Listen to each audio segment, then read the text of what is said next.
It's the end of 2019. Leaks for an upcoming Espionage update just dropped, and gamers are excited. The direction of the game is clear, and gamers are happy. This game was Hearts of Iron 4. The Espionage update for Rise of Nations was actually leaked by Hyperant himself in February of 2021. It's 2023 now, and there's no update in sight. It's not like Hyperant just scrapped it, something that would actually impact the gameplay and influence the core mechanics? Surely. But let's take a step back first. What the hell is an Espionage update, and what would it include? As you can tell by the name, it's obviously something about spies. Like I mentioned in the beginning, the first game to add this was Hearts of Iron 4 in 2022. Of course, there are plenty of other spy updates in different games, but just this way of doing things was first implemented in Hearts of Iron 4, and then Hyperant just copied it. Hyperant probably thought it would be a good addition to the game, hence why he also decided to leak it himself. Not leaked for Hoi 4, I mean his own game. Hyperant leaked his own game, and apparently he uses a public testing server, so all progress is accessible to the public, so multiple people in the past have known exactly what he's working on, which is what I'm gonna talk about later on. Anyways, if the Espionage updates will be added to Rise of Nations, it will include assassination, sabotage, steal technology, and terrorism as acts that can be committed against a city inside enemy territory. I know it might sound terrible, but welcome to reality. It's not great, but we have food, water, the thing called the grass, I have never heard of it before, and holy shit, the Queen of England is dead. You can hire spies, which I presume is going to be hired similar to how generals work currently, and they can be moved to other cities, or they can counter espionage to prevent other spies from infiltrating your country. These spies are the people that are going to fulfill your missions that I just mentioned. But what will the orders do though? I am not quite sure, but we can base our assumptions off of what is already in Hearts of Iron 4. And Hyperant's track record of implementing these concepts. But all said and done, I still have no idea how assassination will work, because the only important person in your country is you yourself or your generals. So it may trigger an event or something if successful. Sabotage and terrorism is basically going to affect the targeted city by giving it unrest, removing buildings, or cancelling the training of troops. Which one of the two that will do what, we'll have to see in the far future. Maybe never. Steal technology may either steal research points or an already research box from an enemy nation, which is in my opinion an incredible feature if added, and that's the basic premise of all the orders based on what we know from Hoi 4 and Hyperant's track record of implementing these so-called borrowed ideas. I'm being generous here. I would prefer to continue ranting about this, but apparently I might be sued for defamation for saying that he fucked over these ideas. I can see why now.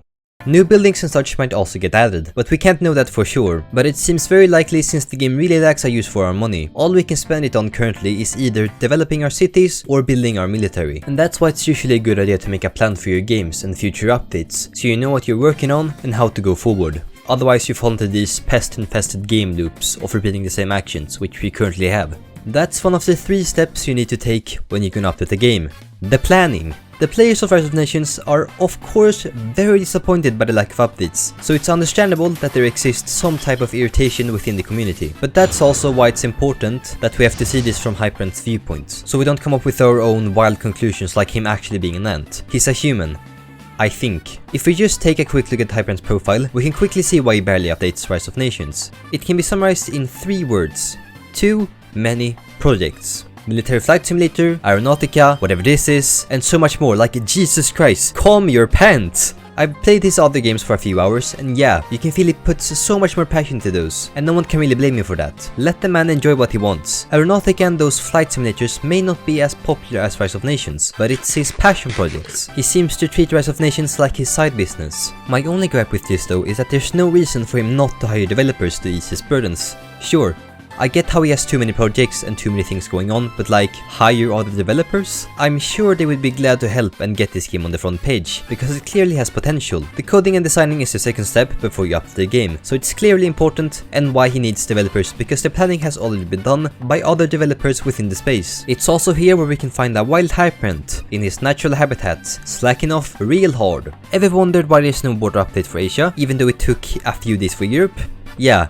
This is why. Sorry for the small children watching this, but he just leaves us with a big erection without finishing the job. Like, come on! You've done it before, do it again. And that's not even mentioning the third step, which is bug fixing and balancing, but most companies skip these, to be fair. There are a lot of things that have been previously updated that have not been double checked. Like 2 countries can't form the same nation, we get this small UI glitch. Of course, it's nothing substantial, but it shows a lack of care. Same that you can declare on non-existent countries, and it's basically like an exploit, and a lot more that I will not tell in this video. Just got home from England. Feeling good. Just depressing that they decided to leave us hanging like this multiple times and for so long. That's right, nothing has happened for the past 2 years. Hyperant simply didn't reveal or say anything about it. And I'm sorry to be that guy, but if you're going to reveal something and excite the people, at least let them know what you are doing. And if you aren't doing the update, and then just say that you aren't planning on having a spy update. As simple as that. Otherwise you're just dragging them around like a carrot on a stick. And then there's the Annex video. If you don't know already, the YouTuber Annex uploaded a so-called leak video about some images from a very, how can I put this? I know nothing about kind of source. The original poster's channel is down, but I managed to find the original document, and I'll link it in the description if you're curious. But basically, without getting into the nitty-gritty details, because it's basically just code, I am just going to go over the basic things. The star system in the leaks is almost like a confirmation that it will work similar to military power or political power, if this so-called leak is to be believed. The rest of the document just goes over the GUI changes from the original leaks, nothing substantial for what we already know is coming, but I thought it would be interesting to point out considering it's the most recent leak, and it's 10 months ago. Like, damn, that's a long time ago. So to answer the question we're all wondering, when is the update gonna come out? The answer is obvious and also sad. The answer is whenever.